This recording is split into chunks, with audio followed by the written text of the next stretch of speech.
Hello everyone, this is Tom. I'm working today on some food for our bearded dragon. Today is our subject is the lovely Miss Lemmy. You can see that Lemmy's got some different eye issues. She can see, but she can't see well enough to hunt. So we need to make her some slurry today so that she can eat well. And so Lenny's definitely had a different history of being able to eat and digest properly. Since we started feeding her slurry, she's actually been eating very well. We have photos, we have pictures here of some of her scat. Some of it's a little runny, but she's actually able to eat and digest pretty well. So I'm going to take a few minutes to clean out her tank and then get some food ready for her, and I will show you a video of how we feed her. Alright, here we are in the kitchen, and now we are going to make our slurry recipe. So a slurry, for those of you who don't know, is basically a slushy, but it has bugs in it. Not appetizing for us, but really appetizing for our dragon. So we're going to use a few different things. So our base today is this Rapashi superfood grub pie. So this I found is pretty good stuff. You can actually use it in making molds and such. So like this here, what we're going to do is we're going to put some of it in molds here because we're trying to train our dragon to be able to find food for herself again, but also make it something that we know is going to be nutritious. We are also using, we have to use some calcium supplement. Our breeder dragon has been prescribed this calcium supplement from the veterinarian. So this is because she has some metabolic bone disease, so she needs a higher saturation of calcium. You always want to use some calcium supplement because your insects are not going to contain enough. We also have some crickets that we've got live.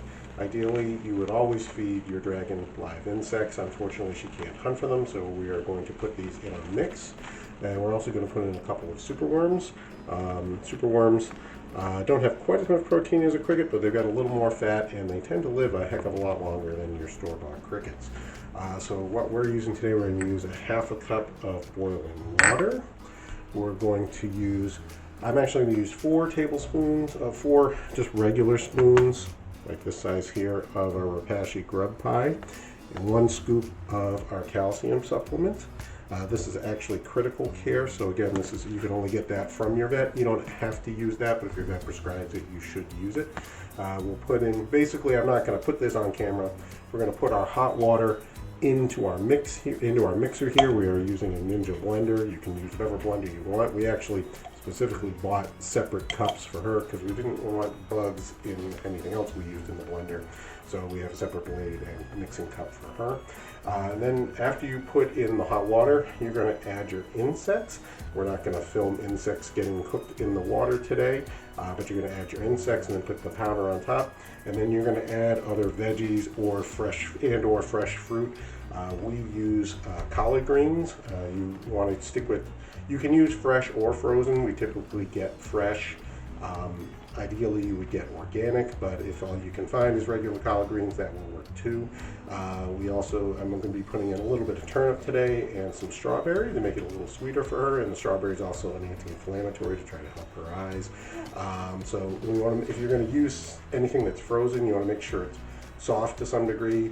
Things like a turnip, you want to actually probably cook it first because otherwise it can get really chunky, and that's fine if your dragon can eat fine on its own, but we're going to actually film feeding the dragon through a syringe today, and so if your food is too chunky, it will clog up the syringe. So you want to make sure that you get it really nice and thin so that it'll get through the syringe well. Alright. So for the turnip, what I'm doing is I'm just going to microwave it. I put it in the cup here. Probably a little too much water. I'll probably take a little bit of water out, but I'm not going to add a lot of it there, so you don't really need a lot. But your Beardie probably doesn't want a lot of turnip anyway. It's something they can have in their diet, but they don't need a lot of it, I would say, in a week. So just a small portion that will get spread throughout there where they get some different vegetables in their diet. Alright, so I have cooked up the turnip. So you saw the amount of water I put in, this little amount. I put it in the microwave for about 3 minutes, and it's fairly mashable at this point. This should be good enough. Obviously for your own microwave, you should check your own times. I'm going to cut up a little strawberry and add it to the cup. Alright, now I put some frozen strawberry in there. put in about 1/3 of a whole frozen strawberry. That's about all you're going to need fruit-wise. That way it's a little sweeter. She gets a little of the anti-inflammatory, but not so dependent on fruit that, like bearded dragons, their tongues are a lot like ours. The more sugar they get, the more they want sugar. So you want to be careful how much fruit you add. This might even be a little much, but once you see the collard greens and stuff in there, you'll see that it's a pretty small amount compared to the amount we're mixing up today. Alright, and here we are. We're about ready to mix. So what I've put in here are 15 large crickets, which were fresh from the pet store. I've also put in a couple of these super worms. So I'm just going to show you what these guys look like when they're alive. You can see there's a little bit of activity here. And you can get these from your local pet store as well. These guys will keep a good month or two. Whereas your live crickets, really, you want to get them fresh that day and then make up your mix right away. And I've stuffed it full of collard greens. So we have an adult bearded dragon. So adult bearded dragons, they need a lot of veggies. They need more veggies than bugs generally. So we want to stuff this full of greens pretty much. And then we're going to mix it up on our Ninja blender here. On the Ninja, I do an ultra blend for 1 minute. Usually that mixes things up really well, and you'll get a nice little paste out of it. So we're going to put that in today. We're going to put our blade on, pack down our mix.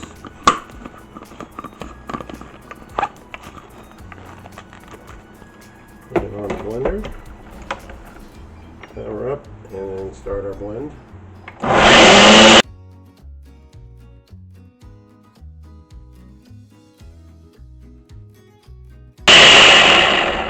Alright, so I mix it down here, pop it off the blender.